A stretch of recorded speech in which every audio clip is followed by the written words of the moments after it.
Saudaraku sekalian yang kekasih, orang-orang yang sungguh-sungguh mau memiliki Tuhan, memperoleh Tuhan, dan dimiliki Tuhan, tidak bisa tidak harus hidup abnormal.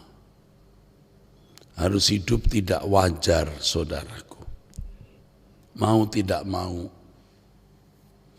Hanya orang yang berani hidup abnormal, hanya orang-orang yang berani hidup tidak wajar yang memiliki Allah dan dimiliki Allah. Memiliki Allah, dimiliki Allah dalam arti yang sesungguhnya, saudara. Artinya hidup di dalam persekutuan dengan Allah. Hidup dalam persekutuan dengan Bapa di surga. Itu maksudnya, saudara. Mengapa demikian? Sebab orang yang mau memiliki Allah dan dimiliki Allah, atau hidup di dalam Tuhan dan Tuhan di dalam dia, haruslah orang-orang yang benar-benar telah mengosongkan bejana hatinya dari segala keinginan. Ini sulit, ini berat. Keinginan kita hanya satu, Tuhan.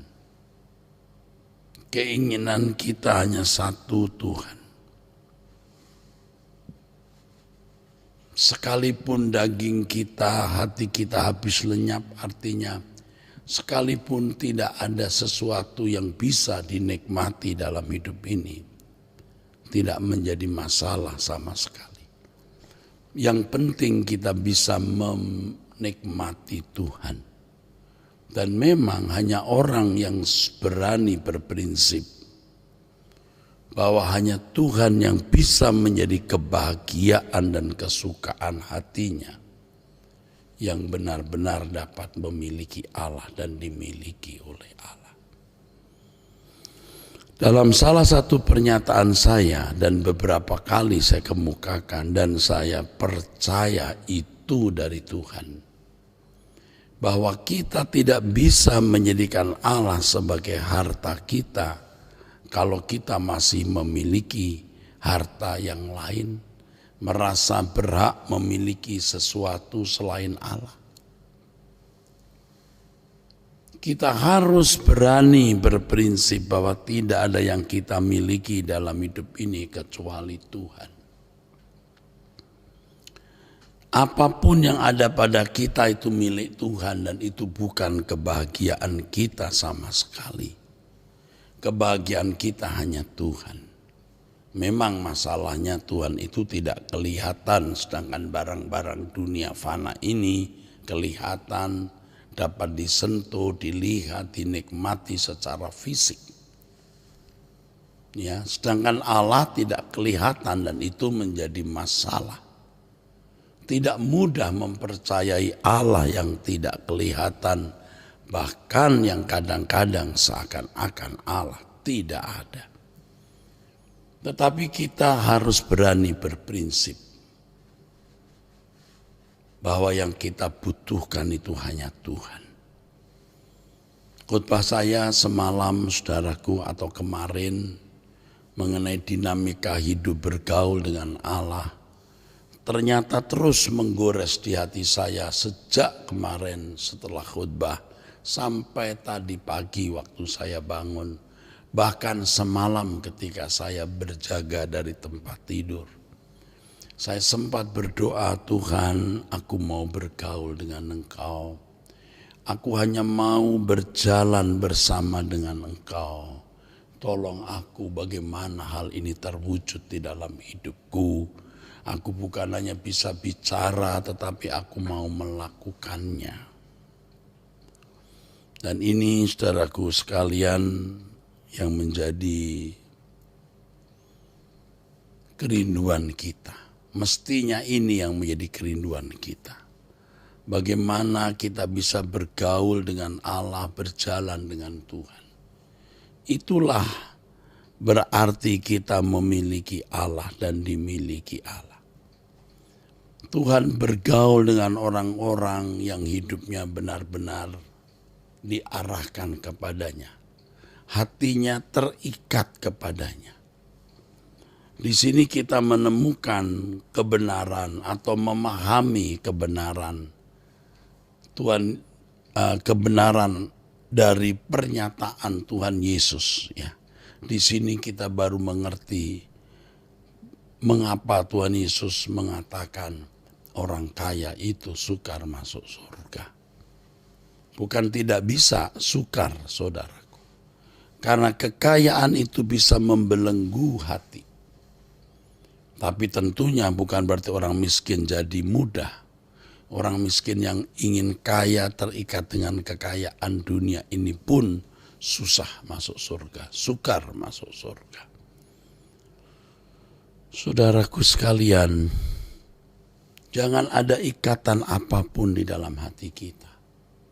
Kalau kita benar-benar memiliki tekad, kalau saudara benar-benar memiliki tekad, kalau saudara benar-benar memiliki niat untuk memiliki Allah dan dimiliki Allah, maka kita rela melepaskan semua kesenangan-kesenangan dunia dan segala keterikatannya.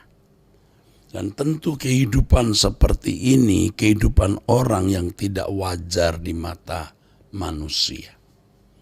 Bukan hanya di mata orang-orang non-Kristen atau orang-orang di luar gereja, tapi orang-orang di dalam gereja sendiri yang masih duniawi akan memandang saudara benar-benar abnormal, benar-benar tidak wajar.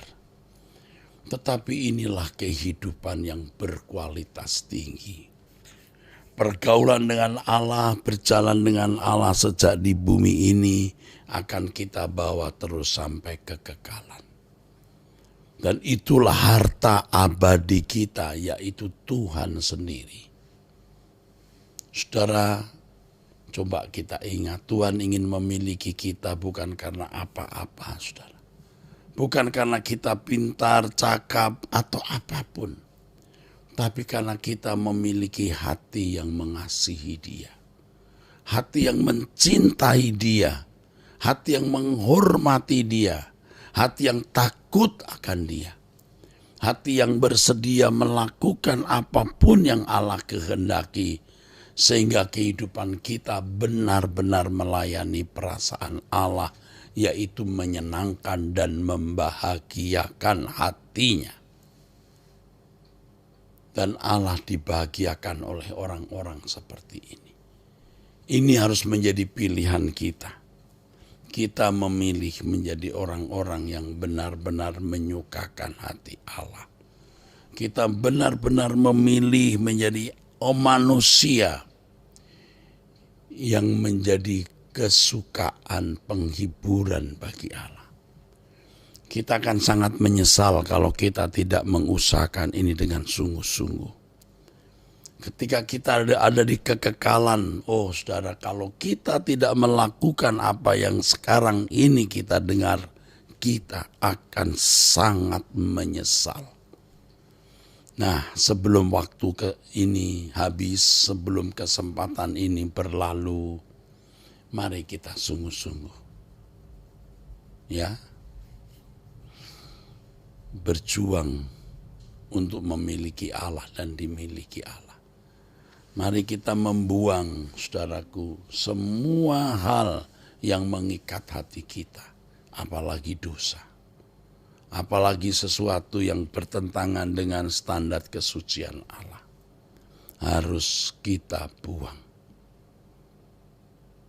Berani abnormal, berani tidak wajar, Anda baru menjadi normal dan wajar di mata Allah. Normal is not enough. Normal tidak cukup. Orang yang masih mau hidup normal dan wajar tidak akan pernah memiliki Allah dan dimiliki oleh Allah. Demikian pesan Tuhan, nasihat Tuhan untuk kita hari ini, pagi ini, saudara. Mari kita berdoa. Bapa di dalam surga, berkati, rahmati doa puasa kami hari ini. Urapi dan berkati doa bersama nanti 6:30 malam. Bapa, kami mau menerima lawatan-Mu. Kami pokoknya sungguh-sungguh mau memiliki Engkau dan Engkau memiliki kami. Kami bersedia hidup tidak normal, tidak wajar Bapa. Karena kami ingin normal sebagai anak-anak Bapa, anggota keluarga kerajaan Allah. Terima kasih Bapa untuk kemurahan dan belas kasihan-Mu.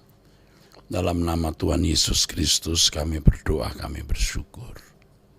Amin.